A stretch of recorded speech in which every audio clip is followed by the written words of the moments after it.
He'll be followed by George Chambers, United States Navy, who was off Korea firing in support of those Marines and Army. And it's going to wrap up with Tim Richards, who was in Korea in the early 60s. And they really have been working to put this together. So, Victor, we're going to transfer the microphone to you.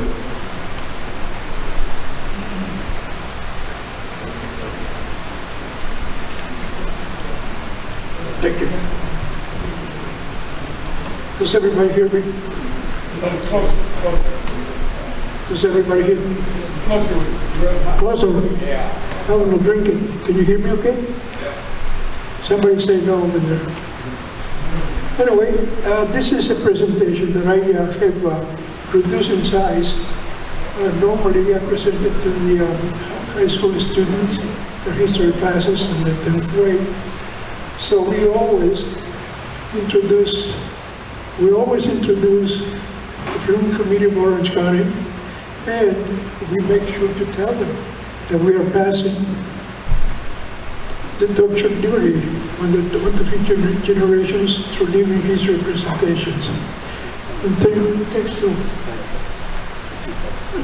thanks to I don't see Miss Wyland. She's the one that coordinates all the schools. So anyway, beginning with the presentation, on this page, by the way, I'm gonna have to make a disclaimer that I never served in combat zone. I was close, but never there because of the Marine Corps felt that I was needed somewhere else. So here's my military bio. In 1953, I joined the Marine Corps. I went to boot camp in San Diego. In 1955, I volunteered for overseas duty. They sent me to Hawaii. I thought I was going to go to Korea, but it didn't happen.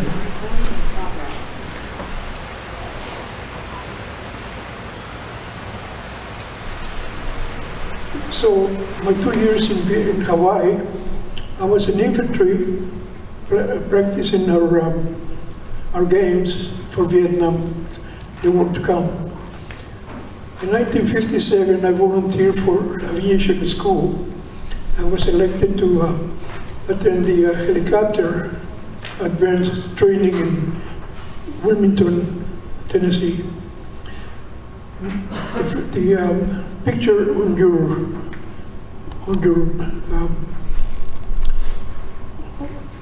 this picture in there shows me as a Sergeant E4. This is the all Marine Corps prior to 59, before the ranks were changed. The chairmans gave cross rifles today.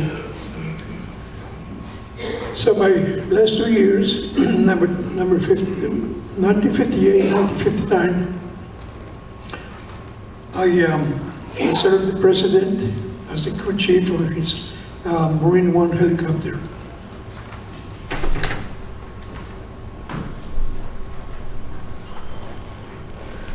The Korean War is, because of its timing after World War II, it was at a time when people were not paying attention. They didn't care. Korea, so who cares about Korea? Well, the Marine Corps was assigned a very big task. And I'm going to get to that in a minute. Here are some dates that are significant. The Korean War started in 1950, 26 June. And essentially, it ended on that December 1950. However, the command was not necessarily an American general. It was essentially command given by the United Nations. So the objective was to do away with communism.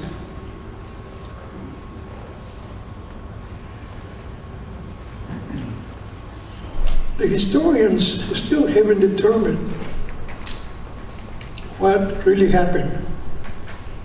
The United Nations was put to the test. Ultimately, they declared the military force should be used to repel the invasion.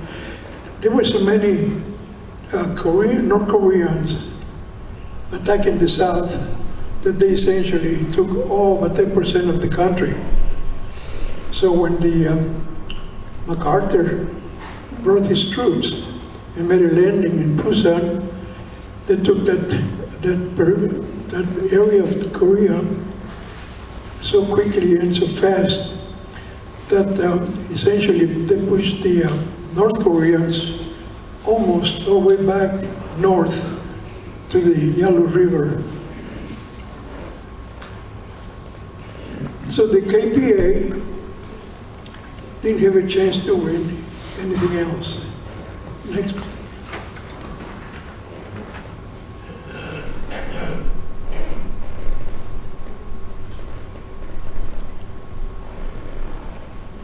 When the American forces went and defended the South Koreans, it was a pretty difficult task because the odds against them were humongous.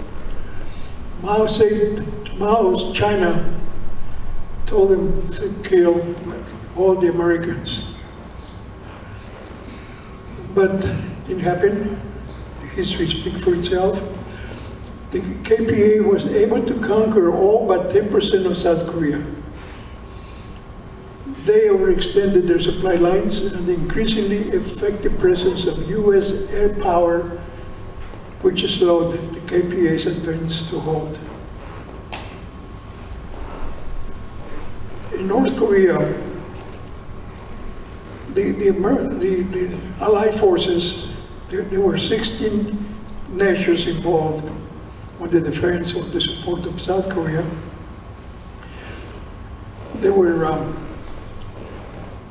pushed back as far south as the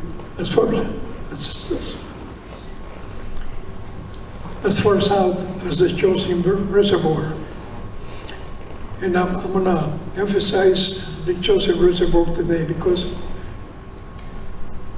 they were the Marines that are presented in here. Although the Army done a fantastic job, they were outnumbered in most instances, as many as 7 divisions of the Red Chinese against 1 or 2 divisions of Army personnel. So what the Americans suffered the most was the weather.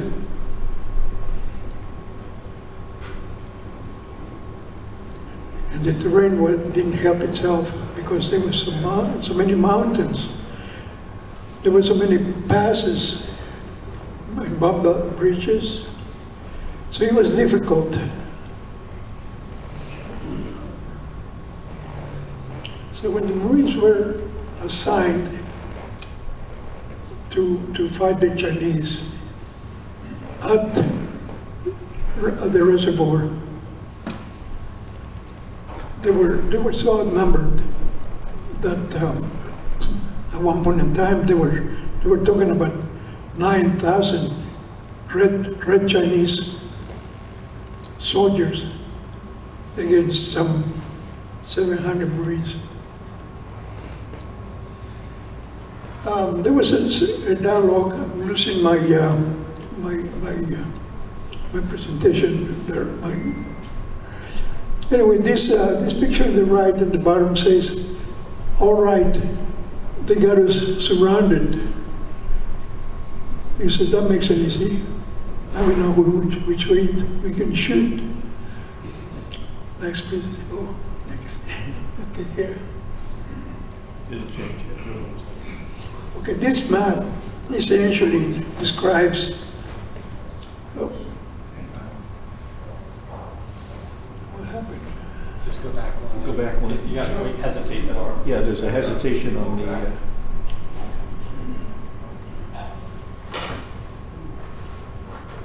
Okay.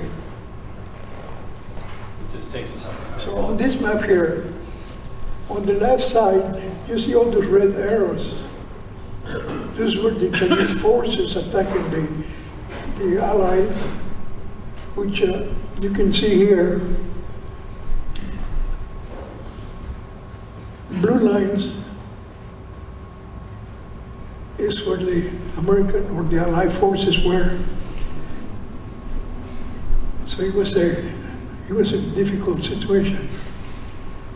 It got so bad, and with the weather, that they were permitted to get out of there.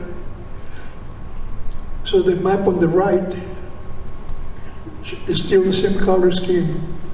The red lines, the Chinese forces, and down below, that's the high ground. On the lower ground, or the road, on the blue line, is where the Allies were going to retreat. Well, it's not retreat, because in military planning, if you find yourself surrounded, you can improvise. So what they done, they fought back to the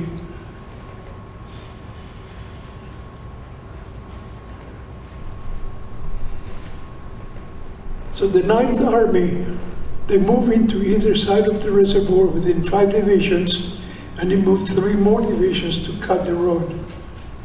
Al-Hadaruri and attacked Koto Ori. The Marine group numbered 3,200 Americans and South Koreans. In 3 days of intense fight and daylight probes, starting at night of November 27-28, all of the major Marine positions held, but Task Force McLean did not.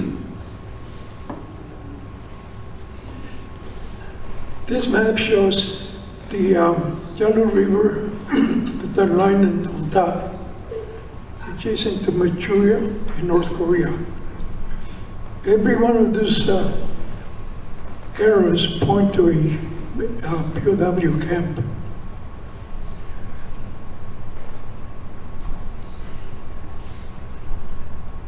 It's coming. Okay, essentially here's the numbers as they see, as they were reported by the United Nations.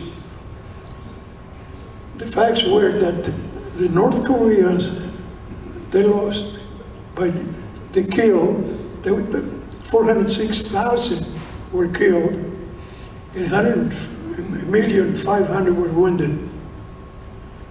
The South Korea, they had 1,000 wounded, killed. These are civilians dead or missing. Then in red is the military killed and missing, and the orange is the military wounded. The United States had 36,568 soldiers and Marines killed. Think about the number. Why the Korea got ignored?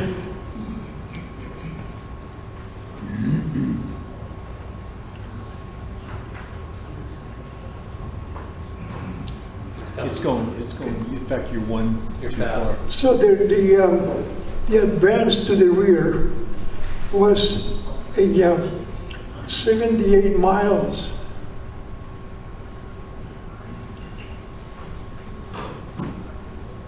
Okay. So the port city of Hangnam, the surviving soldiers managed to straggle on foot and in small, disorganized groups around the frozen reservoir or directly across the ice to Hagaruri. The number only 670. Remember, there were over 6,000 before. So that's like 90% of the Allies were diminished.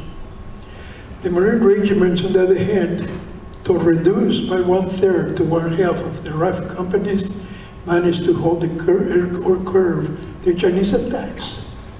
On the way to the port city of Hangnam, there, a Marine regiment defeated an attacking division, killing at least 662 Chinese.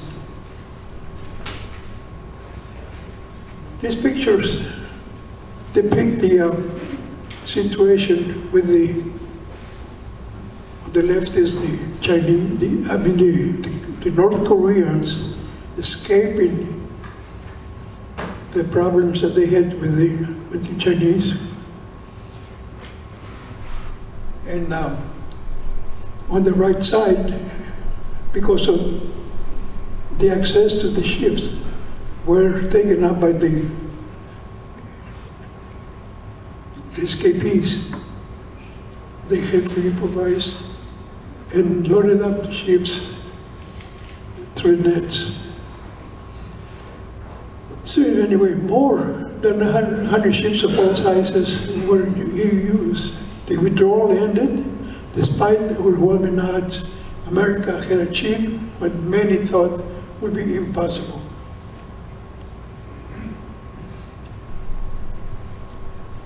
As a salute to the fighting men in Washington, D.C., there is a monument that is composed of 19 full body size mixed veteran people. And the conflict existed from 1950 to 1955. So this memorial is in the Washington Mall, not the mall, but by the Lincoln Memorial. Now, the city of Fullerton funded a monument for the killed veterans.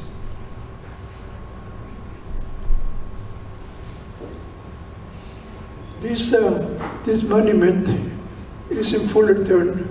For you people familiar with the area, is on Harbor and Brea Roads.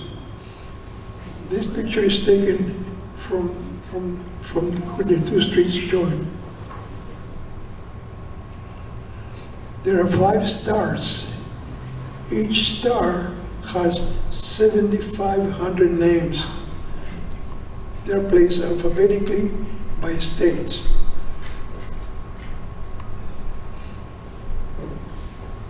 This is a close-up of the star with the names. If you see the base of the star, there are the names of the states.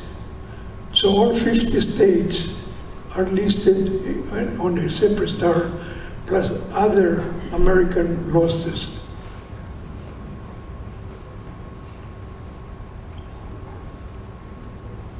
And with that concludes my presentation.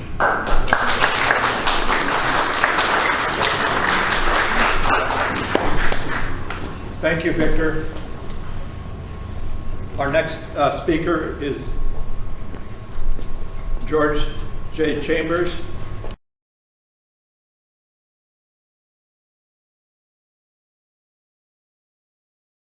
Afternoon.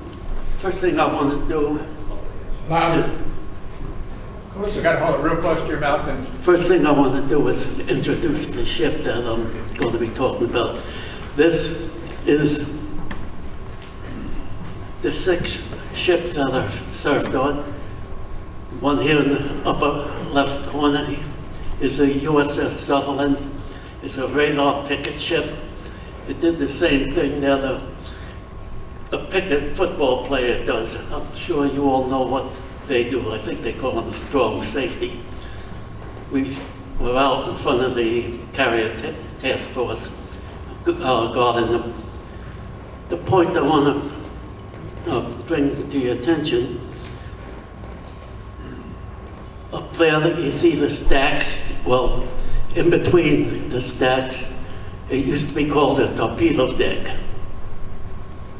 Well, when the ship was converted to a radar picket ship where it had special electronics, special radar, the torpedoes were removed, but the name stays, because later on I'll be talking about the torpedo deck. There are 2 tripod masts, and the torpedo deck is the space in between them. It's maybe 30 feet long. So Victor talked about the Step back a little bit, won't you? Just about there. Okay, good. Victor talked about the overall situation in Korea. The thing he didn't mention, in 1945, when the war was over, World War II, Korea was divided into the North and the South. The northern part of Korea was given to the Russians, who had conveniently joined the World War II shortly before it ended.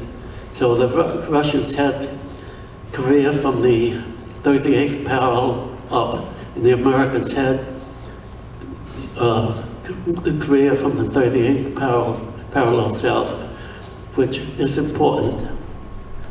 So Victor mentioned what was going on in the war.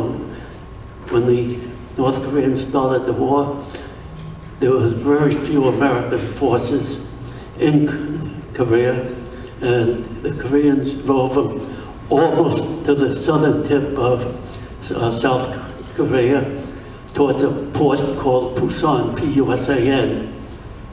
Well, on the thing you gotta mention, I forgot to mention it, you gotta keep in mind the difference in time between Korea and the United States. So it was 2 o'clock in the morning, Washington time, when Secretary of State Dean Acheson got word that the Koreans had attacked South Korea. So what did he do? He called President Truman on the phone, who was on vacation back in Missouri.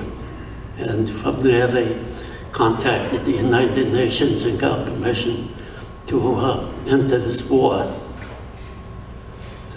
So the problem at that time was, after the war, our military services, the Army, the Navy, the Marines, I think they called it the Air Corps at that time, they had downsized. Most people had been discharged and sent home, so we didn't really have anybody ready to fight a war. I know what happened with the Marine Corps. Vic mentioned something about it. The Marine Corps, they went around to all the reserve training bases. They collected all the material that they had, and the people put them on active duty and sent them to Korea. Then the command in Tokyo, General MacArthur was in charge. They didn't know what they were going to do. They decided they would invade the city of Incheon, which is on the western coast, about halfway down.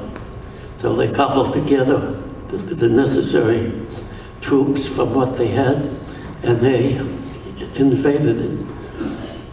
In September of 1950, Sutherland and other ships, they started bombarding. After they finished their bombarding, the bigger ships, I believe we have a couple of guys here that were on cruisers, they were gun cruisers at the time, they took over. Outside of Incheon is an island called Wamido, which guarded the port of Incheon. After the bombardment ceased, the Marine Corps set ashore at 3 different three different beaches. They started driving. Within a short period of time, they drove the North Korean forces back. They eventually took the capital, Seoul, and they kept pushing the North Koreans back. And eventually they got up to the 38th parallel. At that time, General MacArthur was going to give a speech, I believe it was to a VFW in Manila. He sent his speech up the line back to Washington to I believe it was General Marshall. Somehow, if you can believe this or not, somehow the media got hold of a copy of MacArthur's speech. Don't know how that happens. Eventually it got to Truman, and Truman didn't like what MacArthur was saying. So they had some bad words between each other. Truman essentially told MacArthur, I'm in charge. I'll tell the public what they need to know. So then the Army was driving up the the west side of Korea. The Marine Corps was driving up the east side. Eventually, they got to this reservoir, Kosin Reservoir. Victor mentioned what was going on there. The Chinese forces joined the battle. They swarmed over the 30th parallel of the Yalu River, and they trapped our people around the Kosin Reservoir. Then we started an evacuation. The Army went back down on the west side, and I'm not sure exactly where they went to, but I know where the Marines went. They had one road that went from the reservoir down to the port of Hongnan, 65 miles. It was about 110, 120 degrees.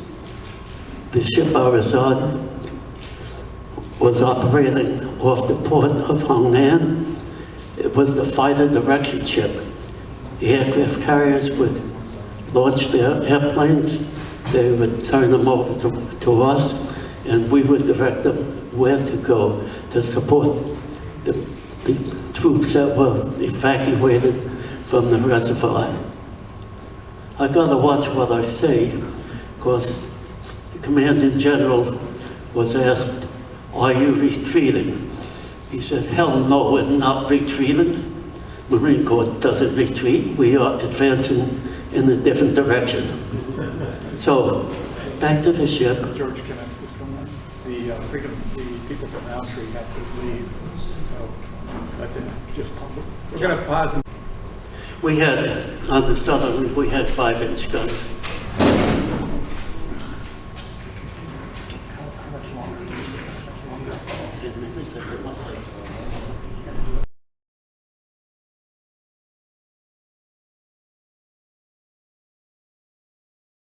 Year. There's a little lag. Go ahead and just click. It'll catch up with us.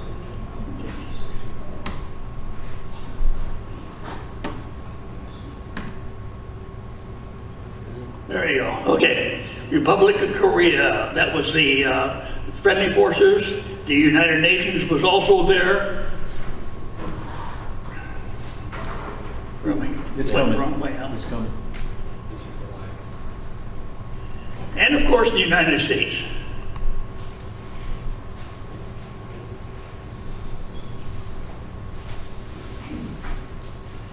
Okay. Before my military duty started, boy, come on. Yeah, it's coming. Okay, I was attending college part-time and working full-time. Guess what that got me?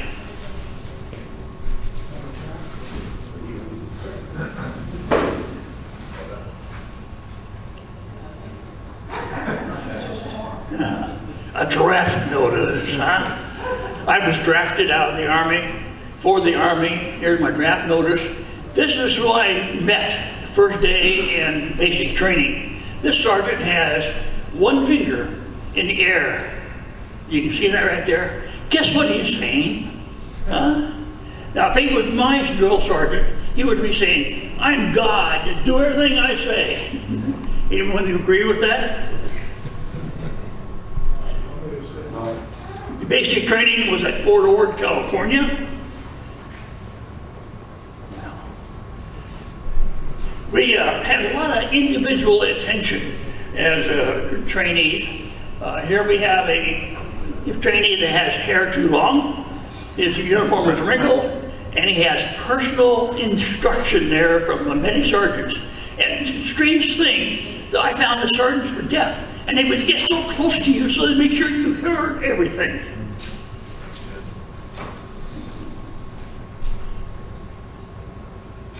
It's coming. Okay, this is what I belong to. This is the 2nd Advanced Infantry Training. I went to Fort. Oh, come on. Here we go. Okay, I went to Fort Devens, Massachusetts, and later on, I'll tell you what this mysterious marking here is. I bet you there's one man here in the organization that knows exactly what that is.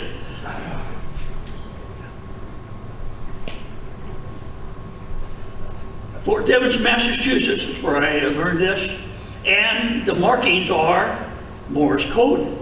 I spent 6 hours a day with my earphones on trying to listen to Morse code and copy it. And he had to reach up to 18 groups a minute. Now this is groups, this is random series. It had no, it's not a word, you heard the sound and you typed on the key. So, in other words, the first letter is da-da, da-da, and you had to know what that meant. And my Morse code training,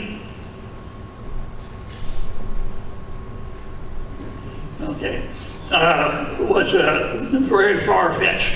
I wanted, our organization was a highly classified organization. We had different levels of intelligence. Notice the colors of the intelligence.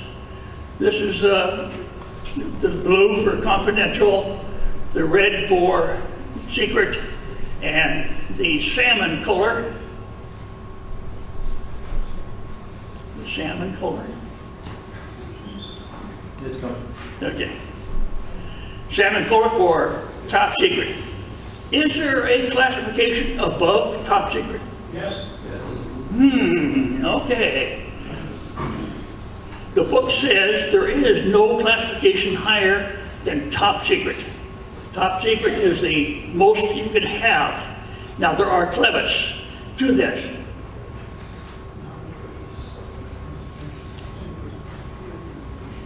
We have top secret SCI, sensitive compartment information.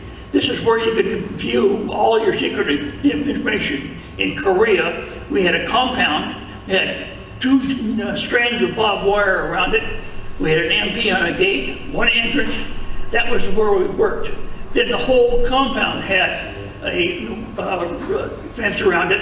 So we had a secure, very secure facility. So top secret, SCI, and one more. Code word. Top secret code word. So the classifications, there is no thing higher than top secret, but you have to have the need to know. And by knowing these code words, you would understand where we had to, what we had. And for that, as an example of a code word, there was an airport real close to us that was named Kimpo Airport. Well, that was 1 letter off than our top secret code word. I won't tell you that. But we'd be in the mess hall and someone would say, "Hey, I'm going to the Kimpo Airport." What would happen? We would all stop eating and look around. "You can't say that in here." He says, "The airport." So top secret code word, they were classified also. The Korean Peninsula, north and south, of course, with the representative flags.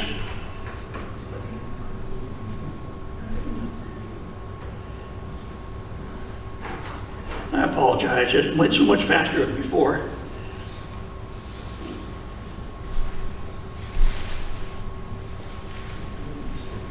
Okay, welcome to Korea. When I was in Korea, they taught us, you have to get along with the people. They've had a tough war. We talk to them a little bit, and make them feel good. So how do you say hello in Korean? Anya Hashimika is the formal land, the formal word, Anya Hashimika. And how would you reply? Anya Hashimida, the last word. So you have to be real careful on KA or DA. So that would be how we would greet the Koreans when we had a chance. The mission of the 588th was covert electronic intelligence. We had two types of intelligence: signal intelligence, which was anything on the radio that we could understand. We would search the radio to find who was transmitting. And the other one was ELINT. That was everything else that was not voice. For instance, it was radar. I'll get to that in a minute. We were a classified unit, and we were not supposed to spread what we were. So we had to wear a shoulder patch like this.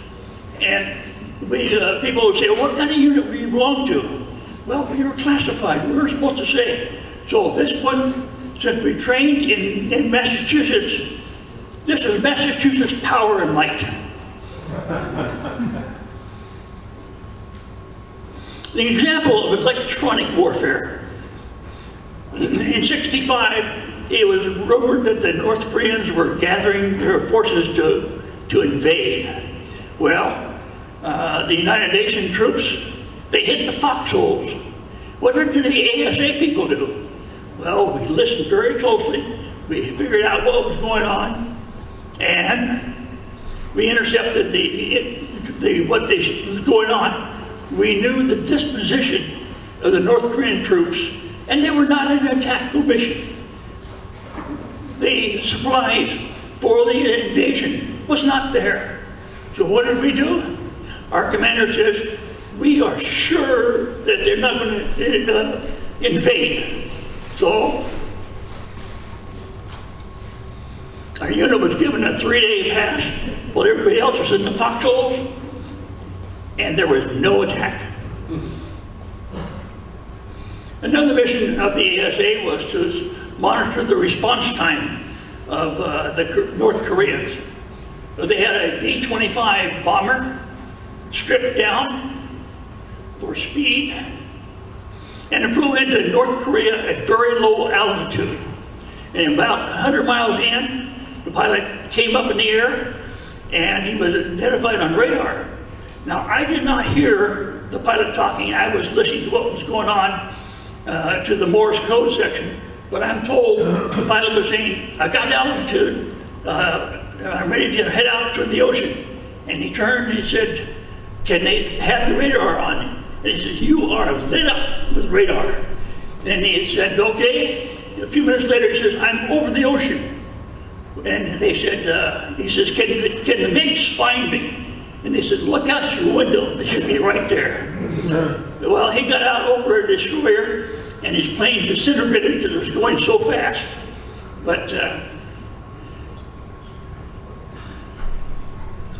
now we knew where the North Koreans' radar sites were. We knew their aircraft capabilities and how they would be attacking us. And we learned that by just listening on the radios.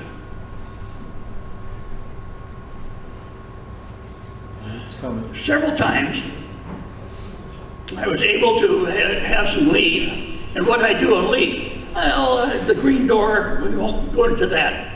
I went to the Korean orphanages, the Korean War orphanages. And these kids were just charming. We would write home and ask for food and warm clothes that we'd give to the children there. And we would work on their buildings, paint them, whatever it was. But the most enjoyable thing was we got to play with the kids. My last day in Frozen Chosen, I only served 11 months of a 12 months tour, and I got out. On Tuesday, I was promoted to E5. On Wednesday, I had orders for Way Vietnam. On Thursday, I had orders for OCS, Officer Candidate School. So I beat them, right? I didn't have to go to Vietnam. I missed Vietnam altogether. I shipped out. I didn't ship out for Vietnam. Can you imagine traveling from the cold and snow to steamy Vietnam? However, 2 years later, I was in Vietnam.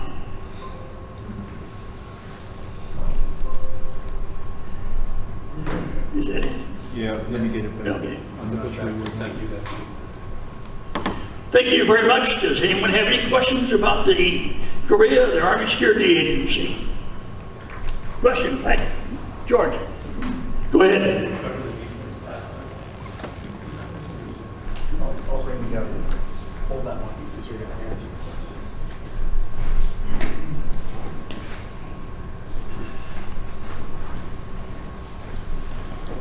We have a question here as well? Yeah. Start with you. Where were you stationed in Korea? There are several different radar sites, radio station sites. Moonsandi, Wingcheonbu, Kaesong.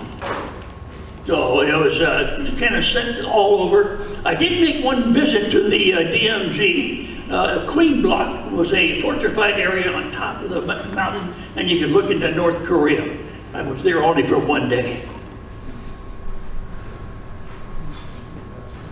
You were not with the ESA when the USS Pueblo was attacked by North Korean torpedo boats, correct? He asked, was I there when the Pueblo spy ship was captured? No. They had the exact same duty that we had. They were intercepting voice and the radar sites. So, unfortunately, they were captured, tortured, and who knows whatever happened to them. Thank you. There's one last question on that. From what I understand, reading, studying, and everything, the United States military, especially the crewmen of the USS Pueblo, knew that they were about to be attacked, and they sent out information to their commanders that they were about to be attacked. But the response from high-level command from the U.S. government, including the political government of the U.S. government, was no action. True, false? Can you get any more information on that? He asked, how did they know that the Pueblo was going to be attacked? They had intelligence. They knew exactly what was going on. They knew what the North Koreans were capable. They knew where their ships were anchored. They knew what to attack them. And they sent the information back to higher headquarters. And people said, nah, that can't happen. And the poor people in the Pueblo had low sideboards on the ship. So you could climb real easily aboard the ship.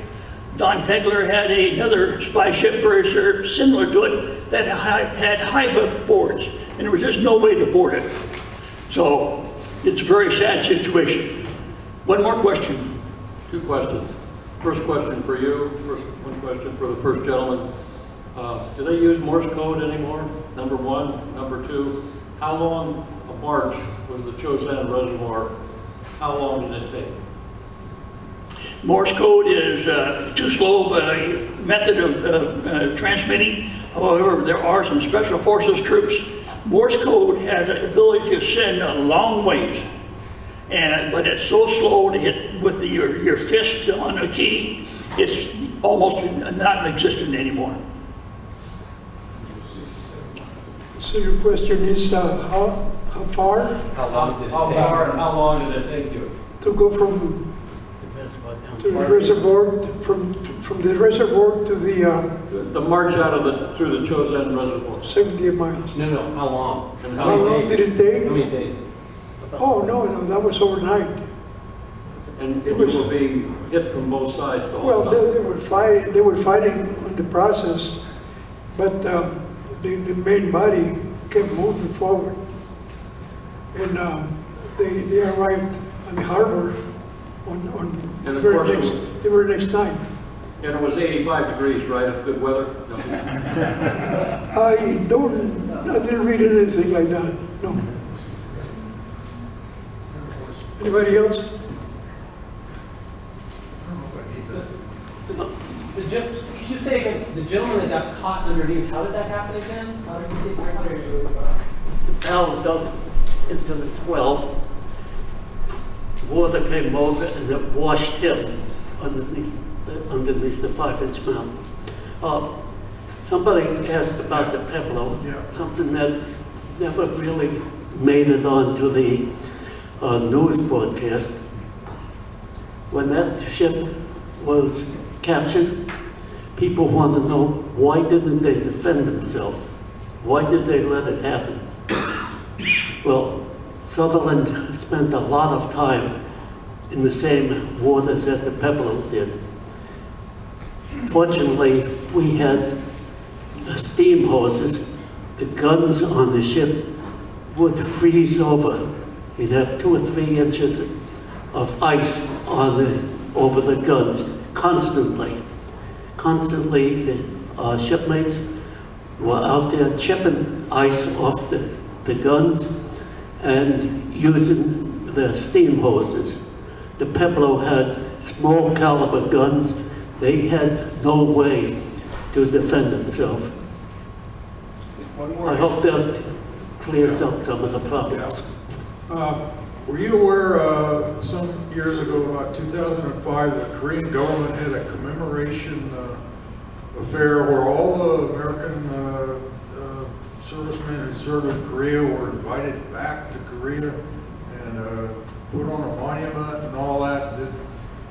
I know because my brother-in-law's father was a Navy aviator shot down in Korea. They actually flew him and his son and his grandson back to Korea for this commemoration. And I wonder if you all got involved in that. Let me ask that question, George. That was a very nice thing to do. Scott Williams had a nice experience with Korean War veterans. Would you talk about that, John? Well, the one recently was, Yes. and Victor showing the hat that everyone at that 69th commemoration anniversary of the armistice. That was at the air base, the Los Alamos training base just a month ago to recognize that, but they didn't. I don't know anything about the way. Well, this was several years ago, Yeah. maybe 2005. I think it was the 70th something or other.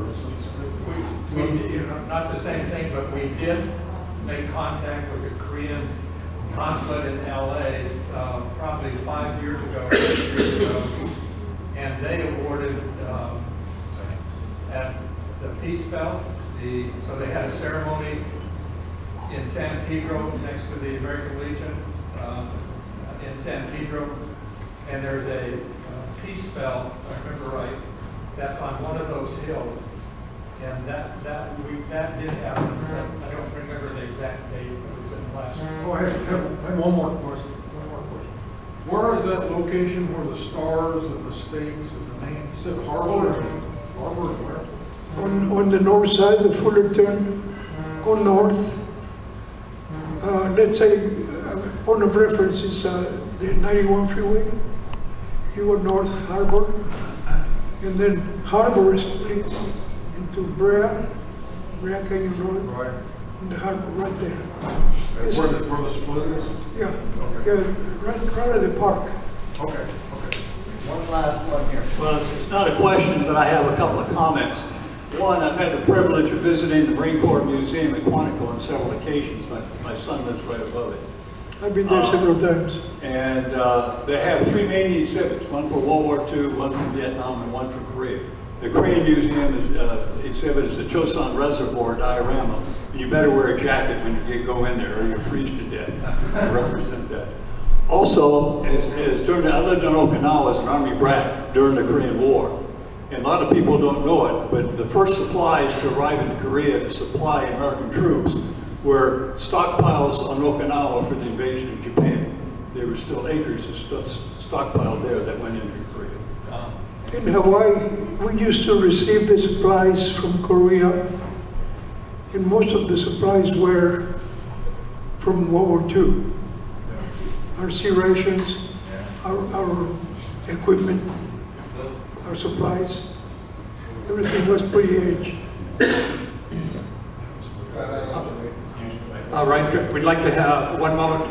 We want to, those that have been in Korea, if you say a few comments. Yeah, I want to thank these three men for bringing back things I'm trying to forget.